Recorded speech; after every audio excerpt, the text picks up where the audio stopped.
Mae'r cynllun wedi dod eitha pell dros y blynyddau. Chymod, amser dath yr consultation cynta mas, o tipyn o negatifrwydd yn biti fe, ond mae fe wedi dod yn bell iawn ers y dechrau. So, ni trydydd, pedwerydd consultation mewn nawr, a hwn bydd y cynllun bydd da ni nawr yn dyfe.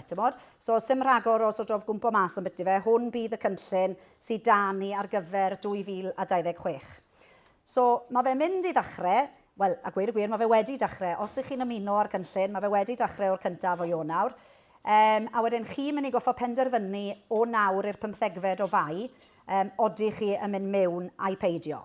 So hwn sydd eisiau chi gyd baratoi tuag at, a wedyn gobeithio erbyn diwedd y noson, byddwch chi'n gallu'r wneud y penderfyniad na felly. Sdim rhaid i neb fi mewn o gwbl, ddasai mai weithoch chi fi mewn, fi jyst mai esbonio'r cynllun i chi. I rhai o chi sydd ddim yn nabod fi wedi bod yn gweithio yn y sector ers bron i 30 mlynedd nawr, ar y schemes yn benna, amser dechreuais i. Ajax forms o'n i'n galw nhw, a ni dal yn galw nhw'n Ajax forms yn y swyddfa. A wedyn ar y cynlluniau amgylcheddol fel tir cynnal, tir gofal, glaster, a'r basic payment scheme ac yn y blaen. So, fi wedi cymryd diddordeb yn y cynlluniau yma dros y blynydde. So, na pam fi ma heno i drial esbonio fe i chi mewn ffordd gobeithio dealladwy fel bod chi'n gallu'r defnyddio'r gwybodaeth na i wneud y penderfyniad. So fel wedes i, mae'r cynllun ma yn mynd i ddechrau nawr lenni. Mae fe'n gynllun, mae fe'n fframwaith 5 mlynedd. Okay? So maen nhw wedi gweud hwn bydd y cynllun bydd da ni am 5 mlynedd. Ond bob blwyddyn byddwch chi yn penderfynu odi chi moyn bod yn y cynllun y byd o. So chi'n clymu chi'n lan am 5 mlynedd, blwyddyn ar y tro bydd y cynllun. Sim rhaid i chi fi mewn lenni, gallwch chi fi mewn unrhyw bryd yn ystod y 5 mlynedd. A i trwyddo na tyma bach mwy amser byddwn ni'n siarad am byti os na chi'n penderfynu mewn. So hwn bydd y cynllun fel fi'n gweud am y 5 mlynedd nesaf. Yr unig cafiat i hwnna yw mae'r cyllideb, y budget deu'r cynllun yma, yn amlwg gyda Llywodraeth Cymru nawr, bob blwyddyn maen nhw'n cytuno ar yr arian. So dim ond am flwyddyn mae'r arian i'r cynllun newydd yma yn garantid ar hyn o bryd. A pwy a wyr beth sy'n mynd i ddigwydd yn yr elecsiwn ym mis Mai, gallai hwnna newid lot o bethau. Wir, sa'n credu newydaeth yr cynllun. Mae Plaid Cymru wedi gweud os ta nhw bydd yn ennill, bydda nhw yn garantio'r un arian am 5 mlynedd. So mae hwnna'n positif. Beth wneith y pleidiau eraill fi ddim yn gwybod. Ond just i weid, a dim ond am flwyddyn i ni'n 100% am yr arian yma, byddai ni meddwl byddwn ni'n iawn am y 5 mlynedd nesaf. So fel fi'n gweud, mae eisiau chi gyd benderfynu erbyn y 15fed o Fai. So, un det mae'r ffurflen yn mynd iddo mas fel arfer, a ar y ffurflen lenni, bydd e'n gofyn i chi, odi chi mynd i mewn i'r cynllun newydd neu nad i chi. A'i trwyddo tyma bach nes mlaen am beth i siwt bydd y broses o hala'r gwybodaeth mewn, ond amser bydd y ffurflen mas, dim ond penderfynu odi chi mewn a'i peidio byddwch chi'n neud ar y ffurflen. Bydd dim cyfle fyny hala'r gwybodaeth sydd angen mewn de. So, sa'n gwybod os chi wedi sylwi, os chi wedi bod ar SFS ar APW online yn ddiweddar, mae SFS map newydd i gael yna. Okay? So, amser chi'n mynd mewn i'r APW online, lle mae fe'n gweud land de, neu deiar, welwch chi SFS map newydd. Mae hwn yn dangos yr habitat sydd â chi, y coed sydd â chi, mae fe'n dangos pwy geiau sydd am mwy na 12 degree slope ar gyfer tyfu maize. Mae fe'n dangos pwy historical features sydd â chi. So mae'r map na a mae lot o wybodaeth arno fe. Os chi wedi wneud y data confirmation oedd yn yr hydre, bydd e gobeithio yn cytuno gyda hwnnw. A os na chi wedi wneud hwnnw, hwn yw'r cyfle i chi weld faint o'r ffarm sy'n lawr fel habitat a faint o goed sydd â chi ac yn y blaen. So mae hwnna na nawr i chi gael pip arno fe. A wedyn un peth cyn bod fi'n mynd i fynd trwyddo'r cynllun, bydd eisiau i pob busnes cael yr OneGov login newydd yma, neu gov.uk One login. So, chi arfer logo mewn gyda Government Gateway, so y 12 rhif na, bydd eisiau bod pob un yn newid drosto i'r login ffordd newydd yma. Hwnnw byddwch chi'n defnyddio wedyn i gofrestru da Farming Connect, a hwnnw byddwch chi'n defnyddio i wneud, mae cwpl o bethau bydd yn goffo cael ei wneud ar-lein, sef y training, a da'i mlaen i hwnnw, benchmarking, bydd hwnnw trwy Cyswllt Ffermio. So bydd eisiau bod pob un yn newid drosto i hwn. Os chi moyn unrhyw help gyda hwnna, mae gyda Cyswllt Ffermio fel surgeries IT ar hyn o bryd, le mae rhywun yn gallu dod mas i helpu chi. Ewn nhw trwyddo hwnna ar y diwedd staff Cyswllt Ffermio, ond bydden ni'n awgrymu bod chi'n cymryd mantais o hwnna cyn bod chi wedyn yn llanw'r ffurflen mewn. Bydde hwnna'n syniad da. So fi'n mynd i redeg drwyddo nawr bach o ambiti'r cynllun, pwy sy'n gymwys, pwy ddeiar sy'n gymwys a'r taliadau. Wedyn, cyn symud mlaen at yr 12 Universal Action mae rhaid chi wneud. A gobeithio wedyn byddwch chi wedi cael y gwybodaeth sydd angen arnoch chi. So just gair ambiti pwy sy'n gymwys, so fe di newid, really. O'n i'n becso tyma bach bod e'n mynd i newid pwy oedd yn gymwys i'r sgîm. So nhw wedi newid yr active farmer, really. So, ond bod chi yn gweud ta chi sy'n am management control o'r ddeiar, mae dal hawl da chi cleimo. Mae fe wedi dod lawr o 5 hectar i 3 hectar, so mae ffermwyr bach llai o seis yn gallu'r ymuno ar sgîm. Does dim rhaid i agricultural activities fod yn meddwl stoc rhagor, gallan nhw fod yn cymryd gweithredoedd i taclo climate change felly. So, sy'n byd wedi newid a gweud y gwir am biti pwy sydd yn gymwys i'r sgîm. Mae dal ffermwyr sydd falle a dim stoc rhagor sy'n rento'r lle mas dros yr haf ar grazing licence, mae'r rheini dal yn gymwys.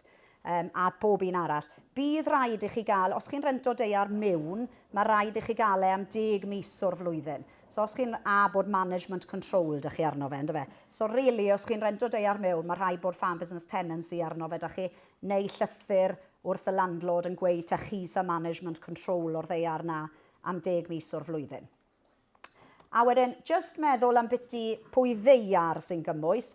Hwn wedi newid tyma bach. Os chi'n cofio, dros y blynydde, ni wedi goffo tynnu mas o'r Ajax, o'r claim, y coed a scrub a pethau fel la. Mae'r hynna nawr yn cael ei adio nôl mewn a chi'n cael eich talu arno nhw. Mae'r rhai pethau ddim yn eligible o hyd yn amlwg.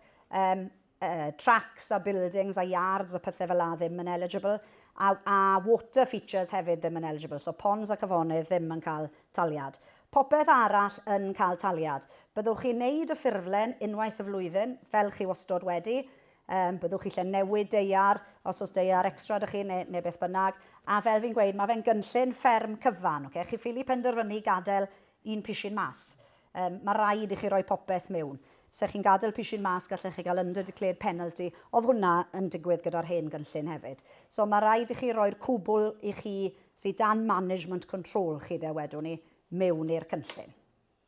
So just gair ar y taliadau i ddechrau, achos fi'n cael, cwestiwn mwyaf fi'n cael amser ni'n siarad â ffermwyr yw faint o arian yw efn efo werth i fi, ynddo fe? So mae'r arian, mae'r taliadau yn sawl wahanol rhan yn y cynllun newydd yma.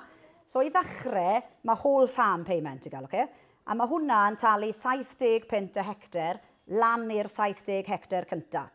A wedyn 2 pint y hectar wedyn. Nawr, ar rhai o'r cyfryngau cymdeithasol, amser dath y cynllun mas gynta, dim ond hwn oedd rhai pobl wedi dechrau darllen. So nhw'n meddwl oedd dim lot o arian i gael yn y cynllun. Bydde hwnna byti 5,000 o bunnem, bydde fe. So, ond rhan o'r taliad yw hwnna, okay? Yn ail, mae da chi'r social value payment yma, sy'n 107 y hectar dros y cwbl.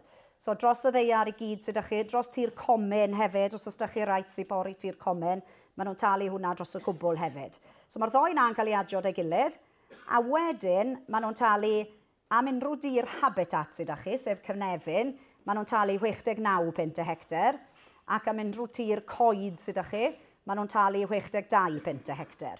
So mae rhain yn cael ei ado lan ar ben i gilydd, okay? A wedyn, mae taliad yn y flwyddyn gyntaf hefyd i ffermydd lan i 100 hectar.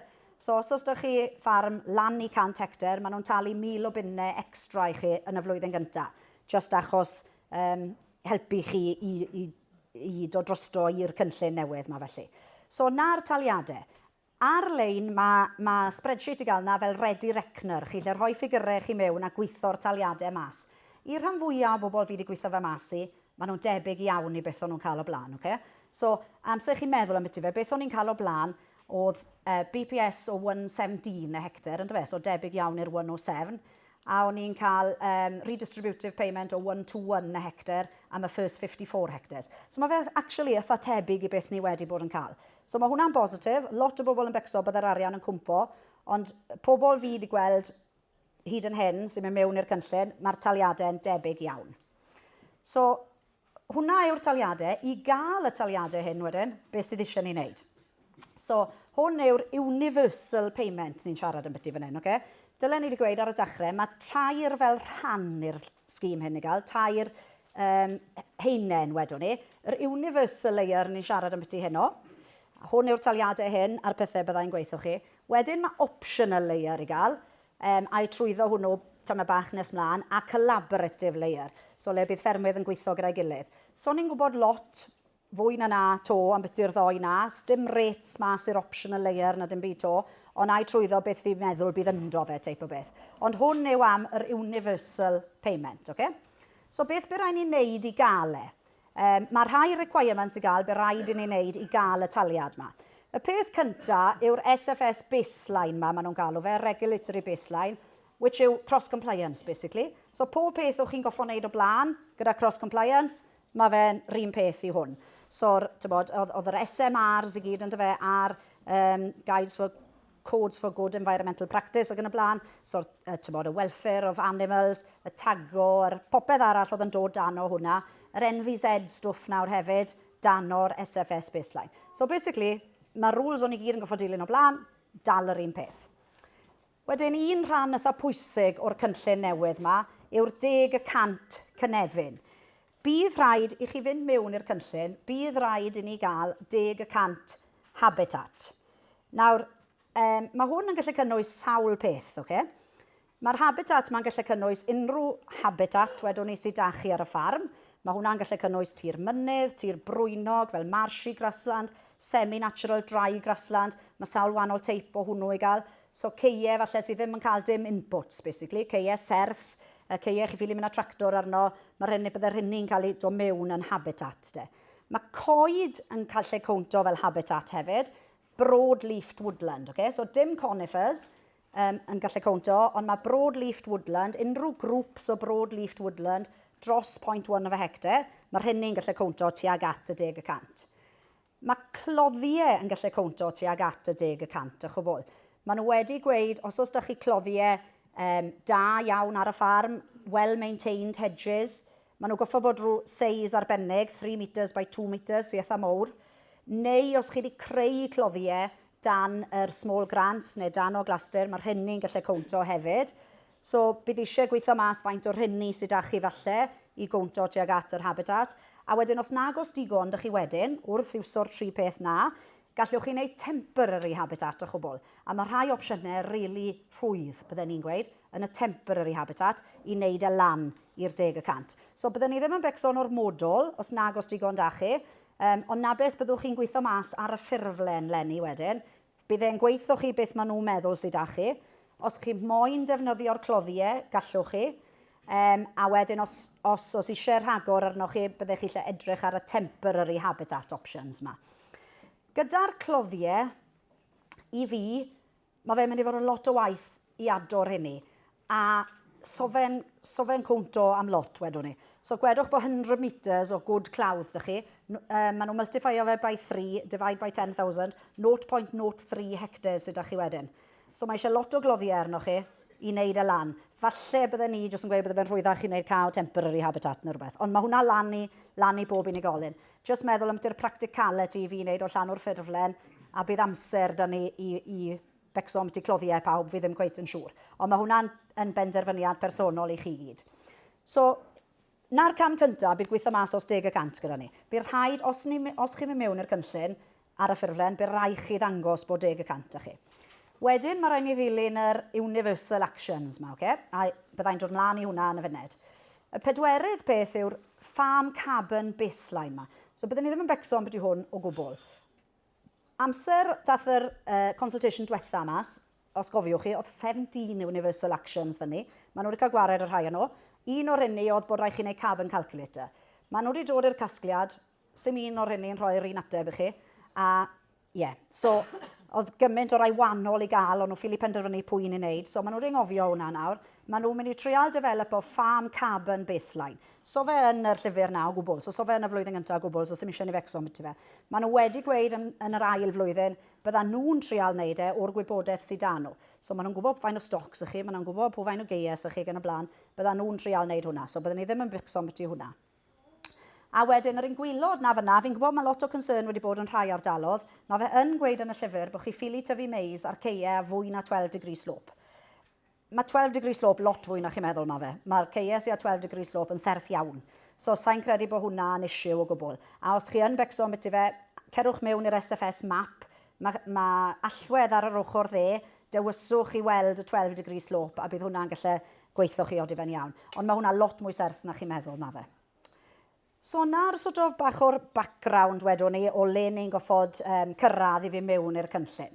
So'r universal actions ma, fi'n mynd i fynd trwyddo mewn bach o fanylder nawr, okay? So mae 12 peth byddwn ni'n goffo wneud. So nhw gyd yn relevant i bawb, okay? So bydwch gael ofan wrth gweld y cynllun. So nhw gyd yn relevant i bawb a'i trwyddo nhw, a hefyd mae rhai o nhw, tywod, falle bod nhw'n relevant ond sim gwaith wrtho nhw o gwbl. So bod yn swno'n lot, dyw e ddim mor wael a chi'n meddwl yw e. So, a'i trwyddo nhw un wrth un nawr, fel fi'n gweud, fi digon apus i ateb unrhyw cwestiynau sachu ar y diwedd. Dechreuwn ni gyda'r soil health. So, pryd maen nhw'n edrych arno fan hyn, beth maen nhw'n gofyn i chi wneud yw i testo 20% o ceiau, improved ceiau sachu ar y fferm. So, unrhyw tir chi wedi rhoi lawr fel habitat, unrhyw tir sy'n biws ar y map, sy'n rhaid chi wneud hynny, ond 20% o'r ceiau eraill sydd â chi ar y ffarm.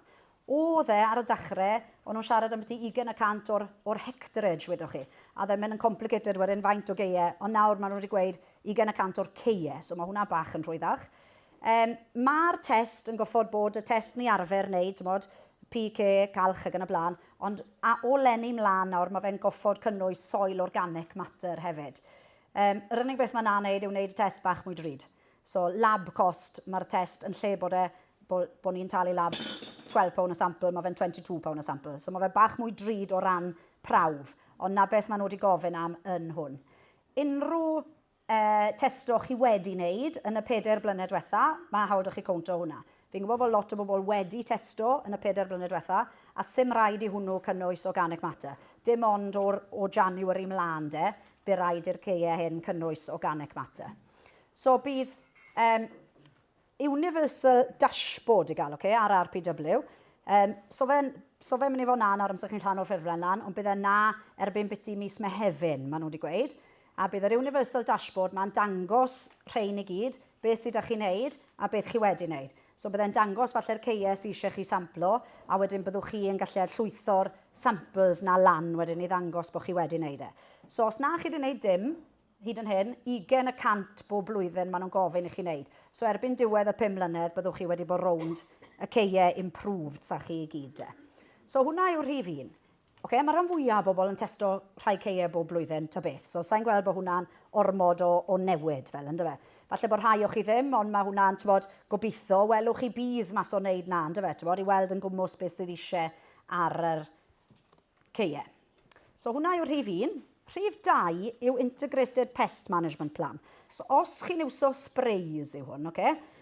Os chi'n iwso insecticides, herbicides, ar ceiau llafur, ar ceiau porfa, hyd yn oed os chi'n spot sprayo rhywbeth rownd y clos, glei, ni fod cael un o'r Integrated Pest Management Plans yma.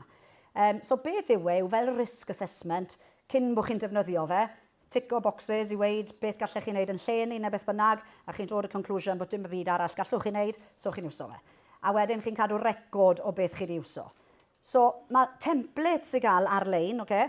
I pobl sy'n tyfu llafur, lot o bobl da fi sy'n tyfu llafur, chi siŵr o fod yn neud y ta beth ar gyfer farm assurance, neu mae agronomist yn helpu chi wneud e.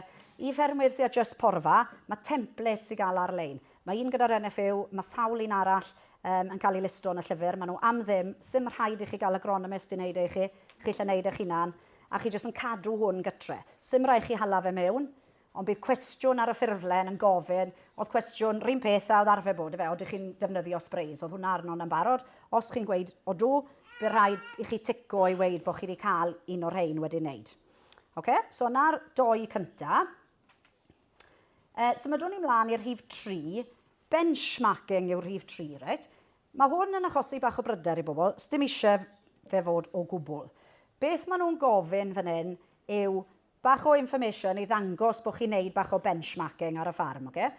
Mae Cyswllt Ffermio wedi dod lan a tŵl newydd, Farm Data Plus yw enw fe. Bydd ar gael o'r cyntaf o Ebrill mlaen. A byddwch chi lle mewn a chi'n dewis wedyn beth chi moyn benchmarko yn erbyn. Bydd rhaid chi ddewis 2 peth ar gyfer, gwedwn ni bod defed ych chi, a da, bydd rhaid chi dewis 2 peth ar gyfer defed a 2 peth ar gyfer da. A wedyn 1 ar gyfer y ffarm i gyd. A maen nhw'n pethau fel scanning percentage ar y defed, average weight of lamb sold neu rhywbeth. Pethau sydd da chi yn rhwydd yn bac eich pen, chymod? Neu edrych ar set of accounts byddwch chi lle wylo rwy'n yn rhwydd. Ar gwarthau godro wedwn ni, days in milk neu milk from forage neu beth bynnag. Figures sydd da chi'n barod byddwch chi'n defnyddio i rhoi mewn fan hyn. Mae'r whole farm KPI yn gallu bod yn fertiliser use neu machinery depreciation, unrhyw beth byddwch chi lle pigo off accounts. So byddwn ni ddim yn becso am beth i hyn o gwbl. Okay? Mae hwn yn rhywbeth byddwch chi lle wneud ytha rhwydd o gwybodaeth sydd â chi. Os ych chi'n defnyddio neu rhoi ffigurau i Aberystwyth, i'r Farm Business Survey yn Aberystwyth, mae hwnna lle counto. Neu os chi'n defnyddio AHDB Farm Bench neu rhywbeth fel la, mae hwnna lle counto. Neu mae rhai pobl yn gwneud benchmarking i fel Dunbia neu rhywbeth fel la gyda lamb grŵp. So mae'r ffigurau hyn chi gyd yn gallu dangos bod chi'n defnyddio'r benchmarking yma. So bydd hwn yn rhywbeth bydd rhaid ni hala mewn. So nhw'n defnyddio'r gwybodaeth yma i jydgio chi na dim byd. So sy'n rhaid chi wella o un blwyddyn y llall, obviously byddwch chi'n gobeithio byddwch chi yn, ond so nhw'n mynd i defnyddio hwn yn erbyn chi na dim byd fel la, just trial annog ni yw i wneud bach o benchmarking, a bydd ffigurau wedyn yn dangos i chi le chi'n do mas wedyn yn erbyn pawb arall ac yn y blaen. Neu industry standards, wedwn ni. Mae'r hynny mewn na, so byddai'n dangos i chi le chi'n sefyll wedyn. So mae hwnna na, bydd rhaid i ni hala hwnna mewn unwaith y flwyddyn iddyn nhw ar yr SFS Universal Dashboard ma i weid bod ni wedi wneud ar trwyddo'r farm data yma gallwch chi wneud gyda Cyswllt Ffermio. So mae hwnna'n bach o extra gwaith, ond dim byd complicated a dim byd dyle hala lot o amser i chi. Rhif 4 yw'r training bydd rhaid ni wneud. So mae hwn yn newydd a mae hwn yn rhywbeth extra bydd rhaid ni wneud. Maen nhw'n gofyn i pob busnes i wneud 6 awr o training bob blwyddyn a awr o online health and safety course hefyd. So mae hwnna yn y flwyddyn gyntaf, bydd 6 awr bob blwyddyn a mae'r health and safety course ma yn y flwyddyn gyntaf. Mae lan i chi pwy sy'n wneud y cwrsys yma, gallwch chi rhannu fe rhwng y partneriaid, ond bydd rhaid i fe gael ei wneud gyda'r partneriaid yn y busnes. O ran training, o'ch chi'n gallu defnyddio training i staff y pethau, byddwch chi dal yn gallu wneud na, ond i'r training hyn sy'n cwmto tuag at y cynllun, bydd rhaid chi wneud partner yn y busnes. So mae choice da chi o siwt i chi wneud y training yma. Mae'r health and safety yma mynd i fod ar-lein. Okay? So bydd rhaid i chi gael y OneGov login yma i cael wneud y cwrs yn online. Wedyn mae lot o gyrsiau eraill online i gael hefyd, yr e-learning courses yma gyda Cyswllt Ffermio. Mae peil o rai wahanol i gael. Maen nhw'n gweud bod nhw fel awr o cwrs, byddwch chi wedi gwneud mewn 20 munud yn rhwydd. Mae prawf bach ar y diwedd a chi'n cael trial lefaint o weithiau chi moyn, so byddwch chi wedi paso fe'n diwedd. Dim byd complicated o gwbl. So un prynawn glib bydden ni'n gweud, a mae lot o'r hynny gael ar hyn o bryd, un prynawn glib yn y tŷ byddwch chi wedi wneud y cwrsiau yma, so fe'n dim byd rhywael o gwbl. Hefyd, gallech chi gael trwy mynd i Farming Connect Discussion Group. Mae'r hynny mynd i counto fel training, so gallech chi wneud cwpl ar-lein neu bod chi'n mynd i hwnna. Mae accredited training courses trwy Cyswllt Ffermio mynd i counto hefyd. A just un peth ar y diwedd fyna, yn yr un animal health byddai'n dod i ar y diwedd, fel part o hwnna, mae rhaid chi wneud mobility and condition scoring ar y stoc. So mae hwnna fel fath o training i wneud hwnna, so mae hwnna'n tico hwn hefyd. Byddai hwnna'n tico hwn ar benchmarking a'r animal health un. So mae rhai pethau chi'n wneud yn mynd i helpu chi i wneud sawl un o'r universal actions yma. Okay, so na'r 4 cynta, mae bach o waith o thryna, bydd rhaid ni wneud nhw a bydd rhaid ni hala nhw mewn. O fan hyn mlaen wedyn, mae fe'n mynd bach yn haws, wedwn ni. So, rhif 5 yw habitat maintenance. So hwn yw'r habitat sydd â chi'n barod nawr. Fel fi'n gweud, mae sawl wahanol teip o habitat i gael, o'r semi-natural dry grasslands i'r marshy grasslands, hay meadows, mae ydych chi upland grazing, mae ydych chi scrub, mae ydych chi bracken, mae nhw gyd yn cael eu cownto fel wahanol types o habitat.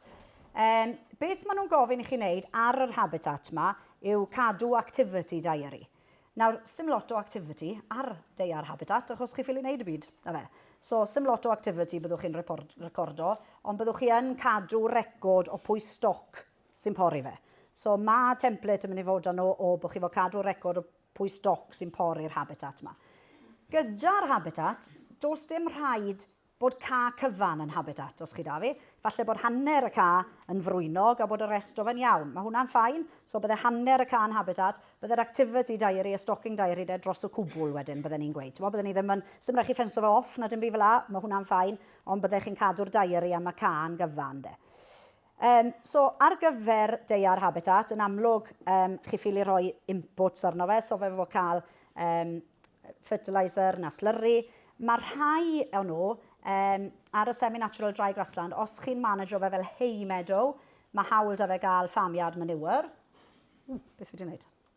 A wedyn, os chi'n, mae'r neutral grassland o dan y semi-natural dry grassland, mae hawl da fe gael calch hefyd. So mae rhai o nhw, bydde rhaid chi gweld beth yw e, a wedyn cadw hwnna yn yr activity diary. Os chi'n manageo hay meadow, fel fi'n gwybod oedd lot o chi yn glasur, os chi'n cofio, 15th of July oedd hawl da chi torri fe dan o glasur, mae hwnna wedi dod nôl i'r 7th of July, so mae hawl da chi torri fe bach yn gynt. So fel fi'n gweud, hwnna yw yr habitat, mae eisiau 10% â chi, fel wedes i gynne, gan gynnwys unrhyw broad-leaved woodland sydd â chi, gan gynnwys unrhyw cloddiau, os chi moyn rhoi rheini mewn, okay? So, os oes digon da chi, 5 yn good. Os nag oes digon da chi, mae hawl da chi wneud EW6, okay? Temporary habitat. Os oes digon da chi, llwch chi'n ngofio 6, so 6 yn relevant i chi o gwbl. Ond os nag oes digon da chi, mae chance da chi fan hyn i wneud temporary habitat. Mae 11 opsiwn i gael yn y temporary habitat yma. Rhan fwyaf nhw i wneud gyda ffermwyr sy'n tyfu llafur, byddwn ni'n gweud, fel margins, rown llafur ac yn y blaen. Mae wildlife cover crop i gael na, os chi moyn mae lawr y lein na. Y ddoi mwyaf popular, byddwn ni'n gweud, fi wedi bod yn siarad â ffermwyr dros y misoedd diwetha, yw'r ddoi hyn ar y gwaelod fyna. So mae'r herbal lay option, neu mixed lay maen nhw'n galw fe. So chi'n rhoi crop o herbal lay mewn. Mae'r mix yn y llyfr, mae'r gweithredwyr hadau mae gyd yn gwerthu'r mixes yma, fe. Mae fe'n goffo cynnwys 5 porfa, 3 herb a 3 clover. A chi'n rhoi e mewn, a mae fe na am 2 blynedd wedyn, fe. Mae'r crop sy'n fod para 2 blynedd. So chi'n rhoi cael hwnna mewn, mae fe na am 2 blynedd, mae'r lle cwnto fel temporary habitat. I unrhyw un sydd wedi rhoi un o'r rhain mewn o dan y Growing for the Environment Scheme, os nelwch chi na llynedd neu blwyddyn cynni, mae fe'n gallu cwnto fel habitat am lenni wedyn, fe. So mae hwnna'n un opsiwn eitha popular i ni'n gweld yn y cynllun yma. Un arall yw late cut improved grassland. So mae hwn yn opsiwn le mae fe'n improved grassland, so mae hawl da fe cael slurry, mae hawl da fe cael dom a popeth arall. Wedyn llwch chi pori fe neu torri fe'n gynnar, ond o'r 6th of May, mae rhaid chi cau y mas ar y 6th of May, a so chi'n cael torri fe nes y 15th of July. So, mae hwnna'n opsiwn falle, mae rhai pobl yn edrych ar, mae sawl un di gweithio fi, mae hwnna'n opsiwn oce, falle i seilage da sych neu da bach neu beth bynnag. A sa'n gweld lot yn wrong ar opsiwn na, really. A gallech chi'n rhoi ca hwnna mewn, bydde rhaid chi weid ar y saff lenni wedyn, pwy ga chi'n dewis. A wedyn chi'n cau e mas ar y 6th of May a cael torri fe ar ôl y 15th of July. So, mae options i gael i edrych arno, os na chi lle cyrraedd y 10% na. A temporary, fi jyst moyn pwysleiso, temporary yw'r gair, sort of thing. Mae lot o bobl yn becso bydd hwnna'n troi'n habitat. Dyw e ddim. Mae hawl da chi newid y rownd, mae hawl da chi symud y rownd bob blwyddyn hefyd. So gallech chi newid ceiau ac yn y blaen, a bydd hwnna ddim yn sownd fel habitat na dim byd fel la. So hwnna yw'r rhif 6. Fel fi'n gweud, os oes digon da chi, llwch chi angofio rhif 6. Rhif 7 yw os oes gyda chi SSSI, so Site of Special Scientific Interest. Os nagos e, so saith yn relevant i chi. So llwch chi angofio saith. Os da chi, SSSI, bydd rhaid i chi weithio gyda NRW i do lan a cynllun rheoli newydd i'r SSSI yma sydd â chi. Okay? Oedd gyda pawb cynlluniau rheoli am flynyddau, a nhw'n cael eu talu i reoli fe cyn bod y cynlluniau glasur a habitat yn dod. Mae lot o'r hynny wedi rhedeg mas, so nawr maen nhw'n gofyn i pob un i do lan y cynllun reoli newydd.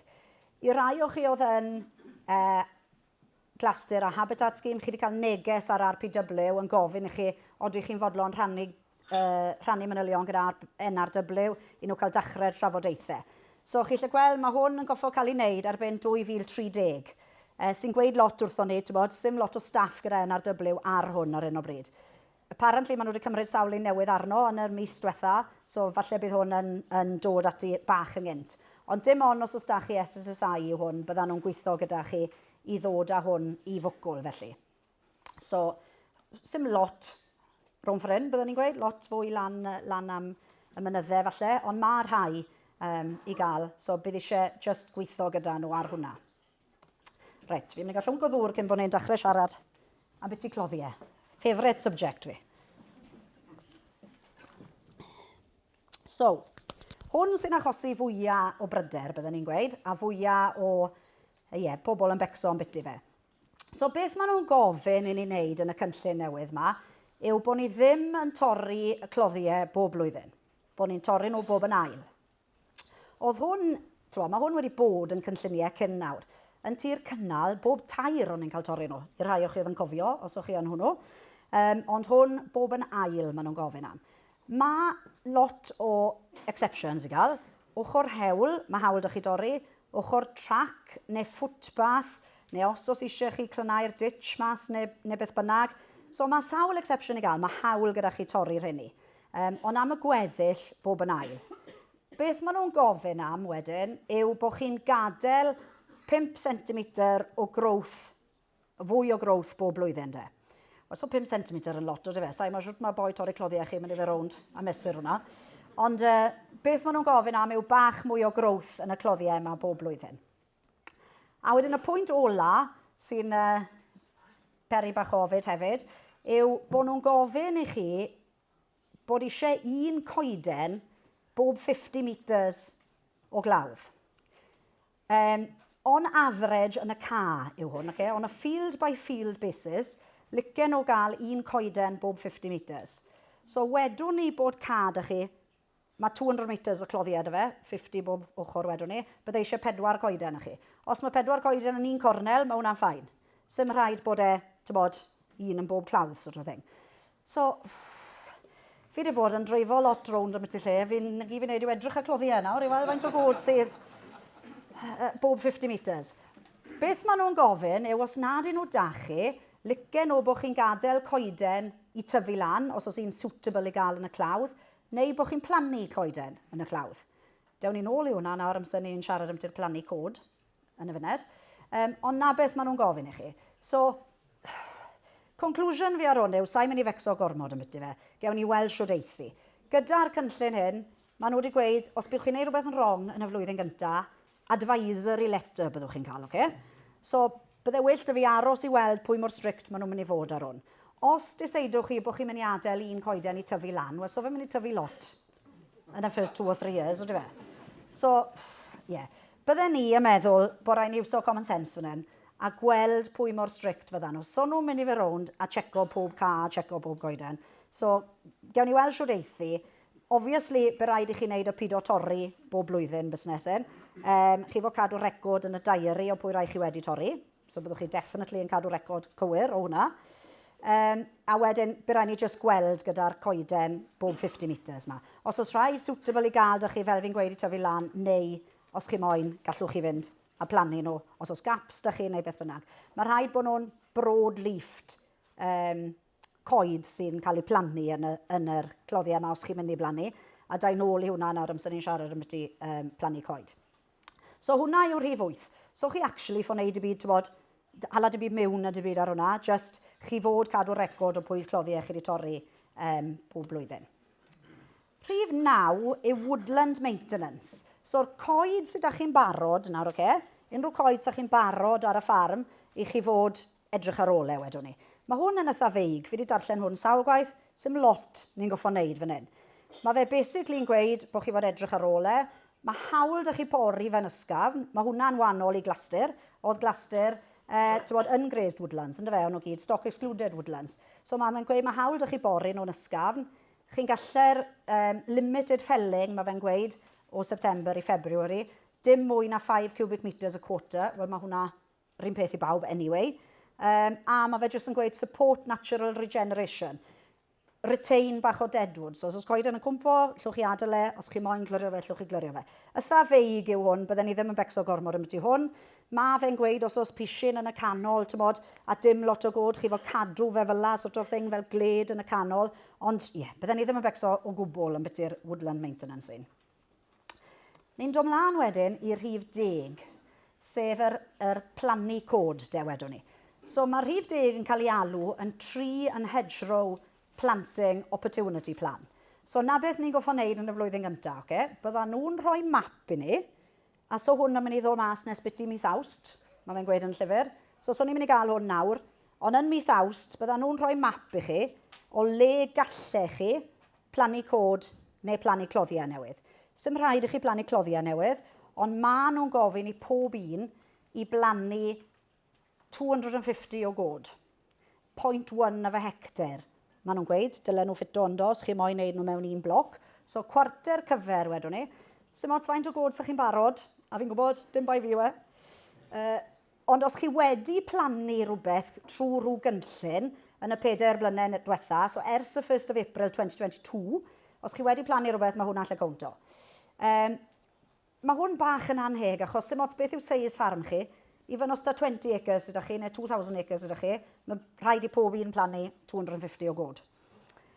So mae choice ydych chi fan hyn, a mae rhaid nhw'n cael ei plannu erbyn 2028 planting season, maen nhw'n galw fe. So March 2029 bydde diwedd yr 28 planting season.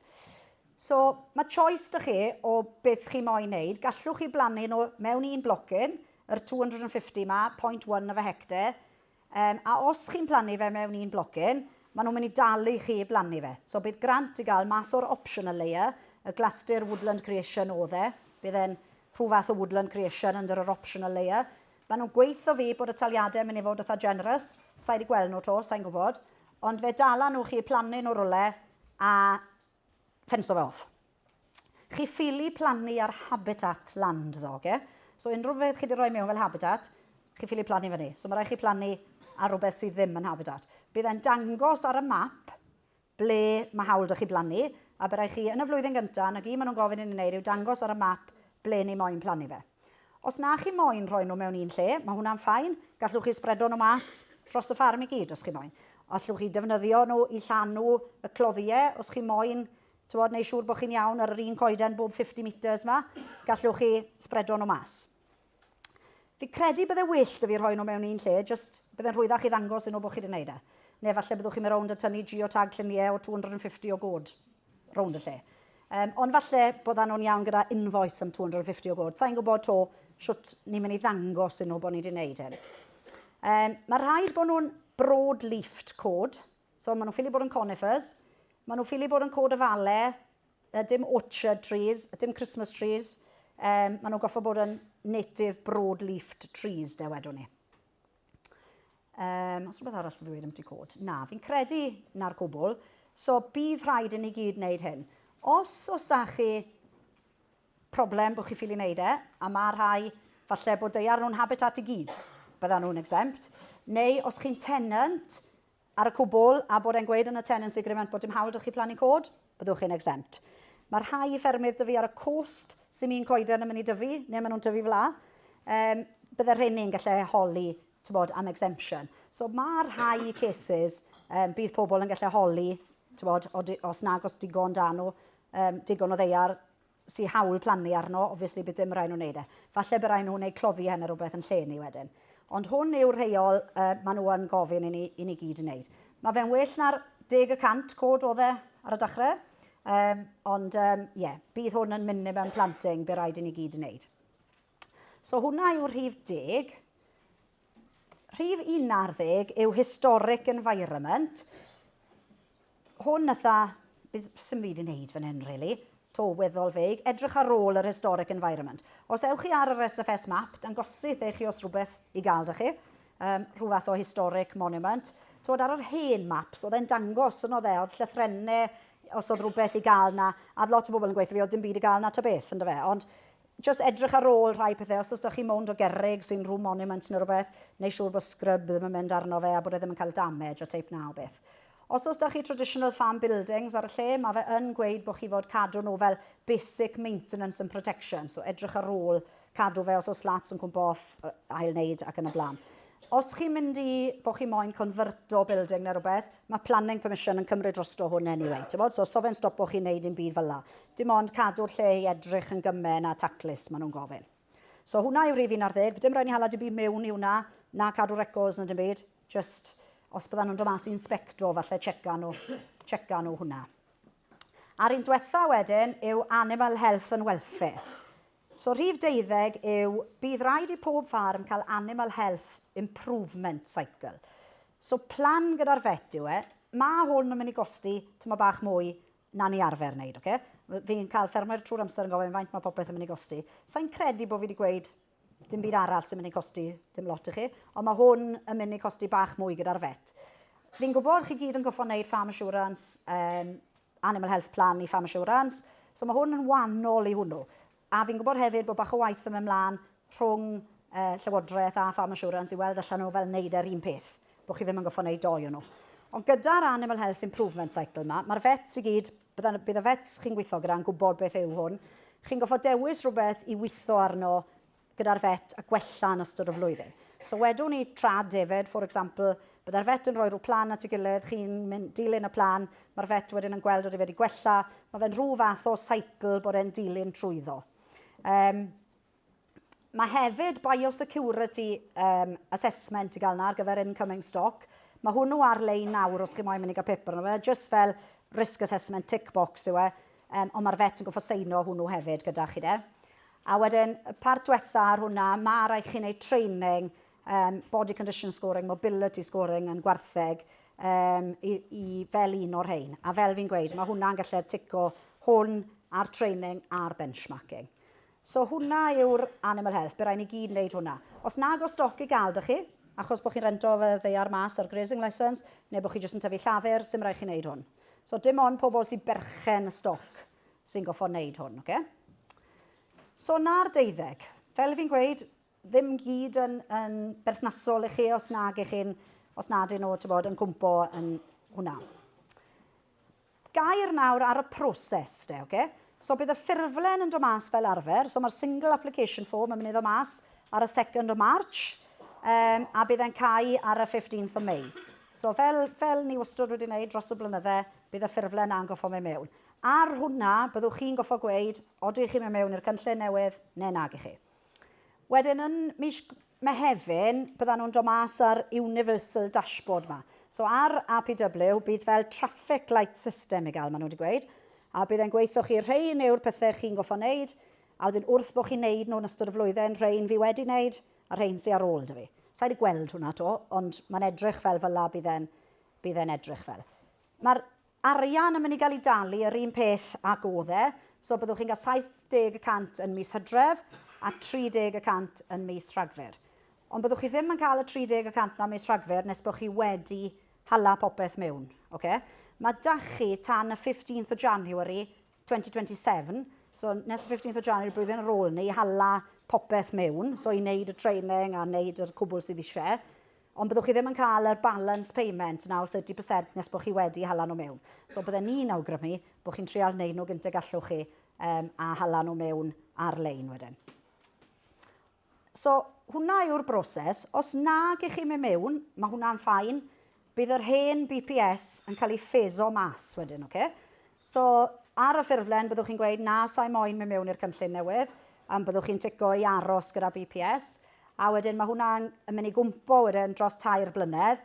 So mae 40% reduction lenni, so byddwch chi'n cael 60% o beth gelwch chi llynau, a yr un ffenestri talu, a wedyn bydd hwnna'n cael ei ffeso mas erbyn 2029 byddwch chi'n cael dim byd. Gallwch chi ymuno ar y cynllun newydd mae unrhyw bryd, fel fi'n gweud, gallwch chi aros os chi moyn, gyda'r hen gynllun am leni, a mynd mewn i'r cynllun newydd blwyddyn nesaf, mae hwnna'n ffain. Beth chi ffili wneud yw mynd mewn i'r cynllun newydd leni a dim lico fe, a wedyn trial mynd nôl i BPS. Dim ond yn y flwyddyn gyntaf chi lle opto i ffeso mas o'r BPS. Okay? A gair bach am beth i entitlements fan hyn. Fi'n gwybod lot o chi wedi prynu entitlements ar hyd y blynyddau. Yn y cynllun newydd, bydd dim eisiau entitlements o gwbl. Okay? So, os da chi deiar o chi ddim yn claimo arno o blaen sy'n ots, mae'r cwbl nawr yn dod yn eligible, dim eisiau entitlements o gwbl. Welwch chi falle bod yr entitlement transfer window yn agor nawr yn March. A'r unig reswm a fe'n agor yw, gwedwch bod chi wedi cymryd ffarm arno neu prynu ffarm yn y flwyddyn diwetha, a bod chi moyn aros gyda'r hen gynllun, bod chi ddim yn moyn mynd mewn i'r cynllun newydd, bydde eisiau'r entitlements na i ddod â chi i fel ffeso mas wedyn o'r hen gynllun, ynddo fe? So yna'r unig reswm bydd entitlement trading form i gael na, os chi wedi prynu ffarm neu rhywbeth a bod entitlements yn dod da fe i chi gael cleimon o leni a ffeso mas wedyn wedwn ni. So, gair bach cloi ar yr optional a'r collaborative layer. So, yn yr optional layer, okay, fan hyn, mae sawl wahanol peth yn mynd i fod. Y grants bach yma sy'n ar agor ar hyn o bryd, fi jyst yn mynd i mention o'r hyn i nawr cyn benni, fel yr small grant environment ar gyfer y ffenso a'r gwaith y cloddiau, yr small grant efficiency sy'n ar agor nawr, y nutrient management investment scheme, yr grants na i gyd, bydd rheini yn yr optional layer o'r scheme hyn. Maen nhw'n mynd i anawnsio fwy o ffenestri wrth bod ni'n mynd mlaen. So bydd grant schemes fel lan yr optional layer, bydd hefyd area-based payments yn yr optional layer. Okay? So byddwch chi'n dewis wneud mwy falle na chi'n wneud nawr yn yr universal layer. Options fel o da chi yn glasur, yn sprayed roots fi'n disgwyl bod ynddo fe, yn dysown spring cereals, teip na o beth. Yr options ydy'r yn glasur, mwy o herbal lays falle, se chi moyn wneud mwy o'r hynny, fel chi'n cael arian mas o'r optional layer. So bydd cyfle i bildo ar sgîm chi. A'r pobl oedd yn glasur a habitat sgîm wedi ni, fan hyn bydd options i wneud fwy fel lleihau defyd ar y mynydd dros y gaeag yn y blaen, i gynyddu ar y lefel o payment ni'n cael wedyn. So ni'n gwybod mwy na ar hyn o bryd, o'n i'n gobeithio bydden ni, o'n i'n gobeithio bydde'r taliadau da ni nawr, ond dyn nhw ddim. Maen nhw wedi gweud bydd mwy o wybodaeth yn dod dros yr haf ar hwn, a welwn ni wedyn, erbyn blwyddyn nesaf, bydd lot mwy o options da ni ddewis arno i bildo falle payment ni lan. Mae sawl un wedi gofyn, a bydd hawl da chi mynd am y grants yn yr optional layer, os na chi yn yr universal layer. Mae hwnna'n peri gofid i'r rhai pobl. Yr ateb fi wedi cael dar llywodraeth yw bydd hawl da chi fynd am yr optional layer grants, ond os bydd dim digon o arian yn y pot, y pobl sy'n yn y sgîm bydd yn cael yr arian gyntaf. So, os chi yn yr universal scheme, os bydd limited budget, chi bydd yn cael first refusal. Os bydd digon o arian i bawb, obviously bydd pawb yn cael e. So nhw'n gweud bod dim hawl da chi, ond bydd e'n dibynnu ar faint o arian sy'n yn y pot. So, doi slaid fach yn gloi cyn bod ni'n gorffen. Cwpl o ffenestri ar agor nawr, jyst i chi gael gwybod. Mae'r small grant environment ar agor nawr, mae fe'n cael wythnos nesaf. So, mae lan i 7,500 yn y pot hyn i gael. Ar gyfer gwaith i wneud gyda cloddiau, basically, plannu cloddiau newydd, coppicing and gapping up, neu plygu clawdd, a chi'n cael ffens bob ochr wedyn, os chi moyn, neu ffens un ochr, os oes ffens i gael na, un ochr ar ochr hewl ag yn y blaen. A mae rates wedi mynd lan lot ers y ffenestri diwetha. Achos oedd y rates wedi aros yr un peth am sawl blwyddyn, ond maen nhw wedi mynd lan eitha lot nawr yn y ffenest diwetha yma. So bydde hawl da chi gael lan i 7,500 mas o'r grant hyn, de. A mae lot o bobl wedi plannu sawl clawdd yn ystod y ffenestri hyn sydd wedi bod. So mae'r hynna nawr yn gallu cownto tuag at yr habitat total yma sy'ch chi moyn wedyn. A wedyn, yr small grant efficiency ar agor nawr hefyd, tan diwedd mis. Mae lan i 15,000 i gael fan hyn. Sym ots faint o weithiau chi wedi cael e blaen, 15,000 newydd i bawb ar hwn. A mae'r list ar-lein, handling systems defyd, gwartheg, moch, feed bins, bach o equipment a popeth arno fe hefyd. So falle 40% grant yw hwnna. Ytha'r hwydd hwn, chi jyst yn gweud beth chi moyn, os chi'n cael approval, mynd i brynu fe, hala'r invoice a'r bank statement mewn a maen nhw'n talu mas. So mae hwn yn grant da iawn a mae lot o bobl wedi cael tipyn o arian mas o fe dros y blynyddau. So, na fi wedi benni. Fodlon cymryd unrhyw cwestiynau. Fel fi'n gweud, sofe mor wael a mae fe'n swno. Mae fe wedi dod mlaen lot o beth oedd e ar y dechrau, ond fi'n deall yn hollol ta penderfyniad unigol chi yw os chi moyn mynd mewn iddo fe neu beidio.